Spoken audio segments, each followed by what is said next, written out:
සුබ දවසක් හැමෝටම. ඉතින් අද අපි කතා කරන්න බලාපොරොත්තු වෙන්නේ Samsung Galaxy S26 කියන Samsung ආයතන විසින් ලොන්ච් කරපු latest smartphone category එකේ S26 කියන smartphone එක ගැන. ඉතින් මේ smartphone එක මේ වන විටත් ලංකාවේ officially launch කරලා තියෙනවා. ඉතින් අපිට මේ smartphone එක මෙලදී ගන්න පුළුවන් ලංකාවේ මේ වන විට. ඉතින් මේ smartphone එක ගැන අද in detail අපි කතා කරනවා. ඉතින් වීඩියෝ එකත් එක්ක දෙකටම එකතු වෙලා ඉන්න. එහෙනම් අද වීඩියෝ එකට යමු. ඉතින් අපි මේ smartphone එකේ price එක ගැන මුලින්ම කතා කරලා ඉමු. මේ smartphone එකේ price එක පැත්තට ගියොත් අපිට ලංකාවේ මුදලින් රුපියල් 3,18,000ක් වගේ price range මිලදී ගන්න පුළුවන්. මේ price එකේ පොඩ්ඩක් එහෙම වෙන්න පුළුවන්. මේ price එකේ මිලදී ගන්න හැකියාවක් තියෙනවා. ඉතින් අපි මේ smartphone එකේ design එක පැත්තට මුලින්ම යමු. ඉතින් මේ smartphone එකේ design එක පැත්තට ගියොත් ඔයාලට බලා ගන්න පුළුවන් සාමාන්‍යයෙන් ෆ්ලැග්ෂිප් මට්ටමේ තියෙන හොඳම ඩිසයින් එකක්, ඒ වගේම හොඳ ප්‍රීමියම් ලුක් එකක් තියෙන ඩිසයින් එකක් මේ ස්මාර්ට්ෆෝන් එකේ බලා ගන්න පුළුවන්. ඒ වගේම තමයි ට්‍රිපල් කැමරා සෙටප් එකක් වගේ පිටිපස්සෙන් අපිට බලා ගන්න පුළුවන් බෑක් ඩිසයින් එකේ. ඒ වගේම තමයි ෆ්ලෑෂ් ලයිට් එක බලා ගන්න හැකියාවක් තියෙනවා. ස්ක්‍රීන් එක පැත්තට ආවොත් ෆුල් ස්ක්‍රීන් ඩිස්ප්ලේ එකක් තමයි මේ ස්මාර්ට්ෆෝන් එකේ තියෙන්නේ. සයිඩ්ස් පැත්තට ආවොත් අපිට පවර් බටන්ස් ඒ වගේම වොලියම් බටන්ස් වගේ දේවල් බලා ගන්න හැකියාවක් තියෙනවා. ඉතින් අපි මේ ස්මාර්ට්ෆෝන් එකේ ඩිසයින් එක ගැන කතා කරා. ඉතින් අපිට බලා ගන්න පුළුවන් හොඳ ප්‍රීමියම් ලුක් එකක් තියෙන ඩිසයින් එකක්. ඉතින් මේ ප්‍රයිස් එකත් එක්ක මම හිතනවා Samsung ලා හොඳ ඩිසයින් එකක් ඉන්ක්ලූඩ් වෙලා තියෙනවා කියලා. ඉතින් අපි ඊළඟට කතා කරන්න බලාපොරොත්තු වෙන මේ ස්මාර්ට්ෆෝන් එකේ ඩිස්ප්ලේ එක ගැන.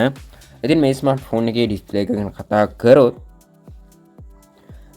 Dynamic LTPO AMOLED 2X display type එකක් බලා ගන්න පුළුවන්.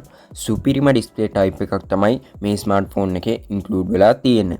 ඒ වගේම තමයි 120 refresh rate එකක් බලා ගන්න පුළුවන්. ඒ වගේම තමයි HDR10 plus display quality එකක්. ඒ වගේම peak brightness nits අගය 2600ක් බලා ගන්න පුළුවන්. ඉතින් මම හිතනවා මේ price එකට මීට වඩා හොඳ refresh rate එකක් දෙන්න තිබුණා. මොකද 144 වත් දෙන්න තිබුණා කියලා හිතන්න තිබුණා. මොකද 120 refresh rate එකක් මේ price එකට මම හිතනවා පොඩ්ඩක් සාධාරණය කරලා තියෙනවා මදි කියලා. ඉතින් display type එක නම් ගොඩක් හොඳ display type එකක්, හොඳ quality display එකක් මේ phone එකේ include වෙලා තියෙනවා.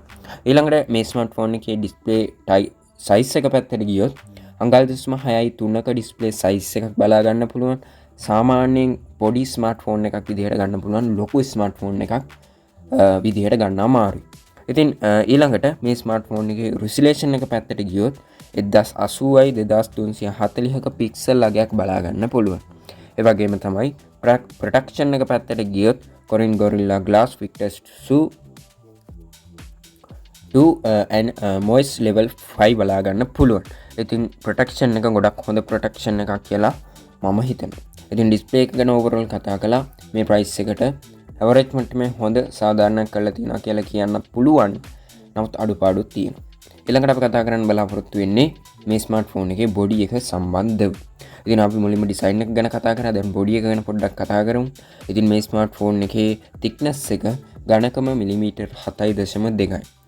සාමාන්‍යයෙන් ටිකක් ඝනකම් ස්මාර්ට්ෆෝන් එකක්, සිහින් මේ ස්මාර්ට්ෆෝන් එකකුත් නෙමෙයි කියලා කියන්න පුළුවන්. ඊළඟට weight එක පැත්තට ගියොත් මේ ස්මාර්ට්ෆෝන් එකේ බර සාමාන්‍යයෙන් අඩු බරක් තමයි තියෙන්නේ. ග්‍රෑම් 167ක බරක් තමයි මේ ස්මාර්ට්ෆෝන් එකේ අපිට බලා ගන්න පුළුවන් වෙන්නේ. සාමාන්‍ය බජට් ෆෝන් එකක් ගත්තත් ග්‍රෑම් 180න් ඉහළ තමයි තියෙන්නේ. සාමාන්‍යයෙන් බරින් අඩු ස්මාර්ට්ෆෝන් එකක් විදිහට මේ ස්මාර්ට්ෆෝන් එක ගන්න පුළුවන්. ඊළඟට මේ ස්මාර්ට්ෆෝන් එකේ බිල්ඩ් එක පැත්තට ආවොත් glass font එක අපිට Corning Gorilla Glass Victus 2 glass back එක ඇලුමිනියම් ෆ්‍රේම් එක බලා ගන්න හැකියාවක් තියෙනවා. ඉතින් ඇලුමිනියම් ෆ්‍රේම් එකක් මේ ප්‍රයිස් එකේ දෙන්න ඕන එක දීලා තියෙනවා. ඒක ගොඩක් හොඳ දෙයක් කියලා මම හිතනවා.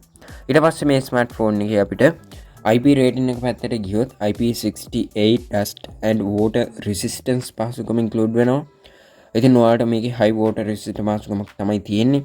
අනිවාර්යයෙන්ම තියෙන්න ඕනේ මේ price range එකේ බලනකොට මිනිත්තු 30ක් මීටර 1.5ක් ෆෝන් එක වතුර ගිල්වල උනත් තියන්න හැකියාවක් තියෙනවා. ඉතින් ඊළඟට බලා ගන්න පුළුවන් අපිට අර්මර් ඇලුමිනියම් 2 ෆ්‍රේම් කියලා අපිට සඳහන් වෙලා තියෙනවා. ඉතින් ගොඩක් හොඳ බොඩි එකක් මේ ෆෝන් එකේ ඉන්ක්ලූඩ් වෙලා නම් තියෙනවා. බොඩි එක සම්බන්ධව කතා කරද්දී මට කම්ප්ලේන් එකක් කරන්න බෑ. හොඳ බොඩි එක මේ ප්‍රයිස් එකට සාධාරණයක් ඉටු කරලා තියෙනවා කියලා කියන්න පුළුවන්. ඊළඟට අපි කතා කරමු මේ ස්මාර්ට්ෆෝන් එකේ නෙට්වර්ක් සම්බන්ධව. මේ ස්මාර්ට්ෆෝන් එකේ GSM, CDMA, HSPA, EVDO, LTE 5G කියන නෙට්වර්ක් පහසුකම් ඉන්ක්ලූඩ් වෙනවා. ගොඩක් හොඳ නෙට්වර්ක් ටෙක්නොලොජි එකක් බලා ගන්න පුළුවන්. මේ ප්‍රයිස් එකේ 5G පහසුකම් අනිවාර්යයෙන්ම තියෙනවා. ඊළඟට මේ ස්මාර්ට්ෆෝන් එකේ අපි කතා කරන්න බලාපොරොත්තු වෙන්නේ ප්ලැට්ෆෝම් එක සම්බන්ධව. ඉතින් මේ ස්මාර්ට්ෆෝන් එකේ ඔපරේටින් සිස්ටම් එක Android 16 බලා ගන්න පුළුවන්. අපිට 7 merge Android upgrade බලා ගන්න හැකියාවක් තියෙනවා. ඉතින් ගොඩක් හොඳ ඔපරේටින් සිස්ටම් එකක්. ඒ වගේම අප්ග්‍රේඩ් බලා ගන්න හැකියාවක් තියෙනවා. ඒ වගේම තමයි One UI 8.5 කියන සිස්ටම් එක ඉන්ක්ලූඩ් වෙලා තියෙන්නේ. ගොඩක් හොඳ සිස්ටම් එකක් කියලා මම හිතනවා. චිප්සෙට් එක පැත්තට තමයි දැන් යන්න බලාපොරොත්තු වෙන්නේ. මේ ස්මාර්ට්ෆෝන් එකේ අපිට Snapdragon 8 Elite Gen 5 3 nanometer chipset එක බලා ගන්න පුළුවන්. ගොඩක් හොඳ සුපිරිම chipset එකක් මේ ෆෝන් එකේ ඉන්ක්ලූඩ් වෙනවා. කිසිම අවුලක් නැතුව ඕනම ගේම් එකක්, ඕනම ඇප් එකක්, ඕනම ලෝකේ තියෙන ඕනම බර ඇප් එකක් පාවිච්චි කරන්න පුළුවන්. මේ chipset එක ගොඩක් හොඳ powerful chipset එකක් කියලා කියන්න පුළුවන්. ඊළඟට බලා ගන්න පුළුවන් අපිට තවත් raw chipset එක Exynos 2600 2 nanometer raw chipset එක බලා ගන්න පුළුවන්. ගොඩක් හොඳ chipset එකක් මේ ස්මාර්ට්ෆෝන් එකේ. ඉතින් මේ ස්මාර්ට්ෆෝන් එකේ dual chipset පහසුකමක් තමයි ඉන්ක්ලූඩ් වෙන්නේ. ඉතින් ඔයාලට ඕනම app එකක් ඒ නිසා පහසුවෙන්ම රන් කරගන්න පුළුවන් dual chipset එකක් ඉන්ක්ලූඩ් වෙන නිසා. CPU එක පැත්තට ගියොත් Octa core processor එකක්. ඒ වගේම තමයි 10 core processors අමතරව අපිට dual CPU ඒ වගේම GPU එකත් dual GPU බලා ගන්න පුළුවන්. සුපිරිම platform එකක් මේ ස්මාර්ට්ෆෝන් එකේ ඉන්ක්ලූඩ් වෙලා තියෙනවා. ඉතින් මේ ප්‍රයිස් එකට සුපිරිම සාධාරණයක් කරලා තියෙනවා performance platform මත ගත්තොත්. හරි. ඊළඟට අපි කතා කරන්නේ මේ ස්මාර්ට්ෆෝන් එකේ memory එක සම්බන්ධව. මේ ෆෝන් එක මිලදී ගන්නකොට ඔයාලට 12GB RAM එකෙන් ඒ වගේම 256GB storage එකකින් මිලදී ගන්න පුළුවන්. 12GB RAM 512 ස්ටෝරේජ් එකනුත් මිලදී ගන්න පුළුවන්. ඉතින් අපිට අමතරව කාඩ්ස් වලට එකක් බලා ගන්න හැකියාවක් නැහැ. මොකද chip එකක් use කරන්න බෑ. ඊළඟට කතා කරන්නේ හැමෝම හොයන කැමරා setup එක ගැන. මේ ස්මාර්ට්ෆෝන් එකේ main camera triple camera setup එකක් බලා ගන්න පුළුවන්. ඒ වගේම තමයි megapixel 50ක සුපිරිම කැමරා එකක් බලා ගන්න පුළුවන්. ඒ වගේම තමයි megapixel 10ක telephoto කැමරා එකක් බලා ගන්න පුළුවන්. ඒ වගේම ultra wide lens එක 12 megapixel වලින් බලා ගන්න පුළුවන්. මේ විදිහට තමයි කැමරා setup include වෙලා තියෙන්නේ. ඉතින් ඔයාලට features පැත්තට ගියත් best faced ඒ වගේම තමයි ගොඩක් හොඳ features අලුතෙන්ම AI features බලා ගන්න පුළුවන්. ඒ වගේම panorama වගේ ඕනම feature එකක් මේ smartphone එකේ තියෙනවා. videos පැත්තට ගියොත් අපිට 8K quality එකෙන් videos ගන්න පුළුවන්. මේ price එකේ මම හිතන්නේ Samsung ලගේ 8K තිබ්බේ නැත්නම් වැඩක් නැහැ කියලා කියන්න පුළුවන්. ඉතින් 8K 4K 1080p වලට ඕනම quality එකකින් මේ smartphone එකේ videos record කරගන්න පුළුවන්. හොඳ quality photos ගන්න පුළුවන්. කිසිම edit එකක් නැතුව ඔයාලට කෙලින්ම upload කරන්න පුළුවන් social media එහෙම ගන්නවනම්. ගොඩක් හොඳ camera setup එකක් මේ smartphone එකේ තියෙනවා. selfie camera එක පැත්තට ගියොත් single camera එකක් බලා ගන්න පුළුවන්. 12 megapixel camera එකක්. ඒ වගේම features තියෙනවා HDR, HDR10+ වගේ features.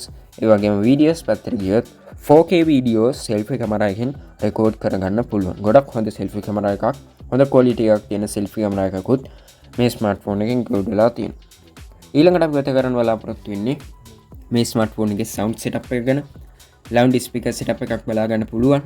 අපිට මේ smartphone එකේ stereo speaker setup එකක් බලා ගන්න හැකියාවක් තියෙනවා. ගොඩක් හොඳ quality sounds මේ smartphone එකේ experience කරන්න පුළුවන්.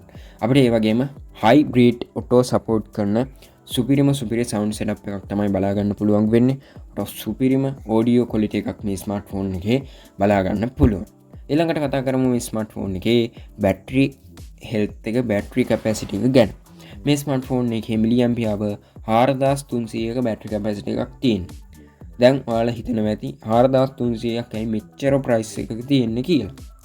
ඉතින් budget phone එකකත් 5000ක් තියෙනවා කියලා හිතන්න පුළුවන්. ඉතින් මම කලින් videos වල සඳහන් කරලා තියෙනවා මිලියම්පියාව ගානෙන් අපිට බලන්න බෑ ස්මාර්ට්ෆෝන් එක බැටරි කැපැසිටි එක කියලා. ඉතින් ඔයාලට මේ මිලියම්පියාව 4300 අපේ බජට් ෆෝන් එකක් ගත්ත මිලියම්පියාව 7000කට කිට්ටුව වගේ තමයි. ඉතින් මේක රියල්ම කැපැසිටි එකක් තමයි ඉන්ක්ලූඩ් වෙලා තියෙන්නේ. චාර්ජින් පැත්තට ගියොත් 25 watt fast charging, ඒ වගේම තමයි අපිට wireless charging අපිට බලා ගන්න පුළුවන්. ඒ වගේම තමයි reverse charging පාසකමක් ඉන්ක්ලූඩ් වෙලා තියෙනවා. ඉතින් charging system එකත් ගොඩක් හොඳ system එකක් මේ ෆෝන් එකේ ඉන්ක්ලූඩ් වෙලා තියෙනවා. මිනිත්තු 30කින් 155ක් ඔයාලට charge කරගන්න පුළුවන්. ඉතින් මම හිතනවා fast charging පාසකම නම් මීට වඩා ටිකක් වැඩි කරලා දුන්නා නම් හොඳයි කියලා. නමුත් Samsung ගොඩක් එන්නේ 25 watt fast charging. ඉතින් ඊළඟට අපි කතා කරන්නේ මේ ස්මාර්ට්ෆෝන් එකේ sensor සම්බන්ධව fingerprint එක බලා ගන්න පුළුවන් under display fingerprint, ultrasonic කියන fingerprint පාසුකම් දෙක බලා ගන්න හැකියාවක් තියෙනවා. ඒ වගේම තමයි ඔයාලට proximity compass ඒ වගේ normal sensors බලා ගන්න පුළුවන්. අපිට මේ ස්මාර්ට්ෆෝන් එකේ features එහෙම නැත්නම් sensors ගැන කතා කරන්න තියෙන්නේ ඒ ටික තමයි. ඊළඟට අපි කතා කරන්නේ මේ ස්මාර්ට්ෆෝන් එකේ අමතරව තියෙන පාසුකම් ටික Wi-Fi, Bluetooth, GPS, NFC ඒ වගේම රේඩියෝ පාසුකම් මේ ෆෝන් එකේ නැහැ. මේ ටික තමයි අමතරව බලා ගන්න හැකියාවක් තියෙන්නේ. UFC Type C කේබල් එකක් කරහා ෆෝන් එක charge කරගන්න පුළුවන්. ඊළඟට මේ ස්මාර්ට්ෆෝන් එකේ අවසාන වශයෙන් අපි කතා කරන්නේ මේ ස්මාර්ට්ෆෝන් එක මිලදී ගන්නකොට අපිට මොන වගේ කලර්ස් වලින්ද මිලදී ගන්න පුළුවන් වෙන්නේ කියලා. ඉතින් අපිට කලර්ස් කිහිපයක්ම තියෙනවා මේ ස්මාර්ට්ෆෝන් එක මිලදී ගන්න පුළුවන්. cobalt violet කියලා කලර් එකක් තියෙනවා. ඒ වගේම sky blue කියලා කලර් එකක්, black color එක, white color එක, silver color එක වගේම silver shadow color එක වගේම pink gold කියන colors වලින් මිලදී ගන්න පුළුවන්. ඉතින් මම මේ ස්මාර්ට්ෆෝන් එකේ මේ colors වල images වීඩියෝ එකේ display වෙන්න දාන්න. ඉතින් මේ price එකේ models ගණනාවක් තියෙනවා. ඉතින් මම දාන්නම් screen එකේ models ගණනාවක් තියෙනවා. ඔයාලට කැමති models එකකින් මිලදී ගන්න පුළුවන්.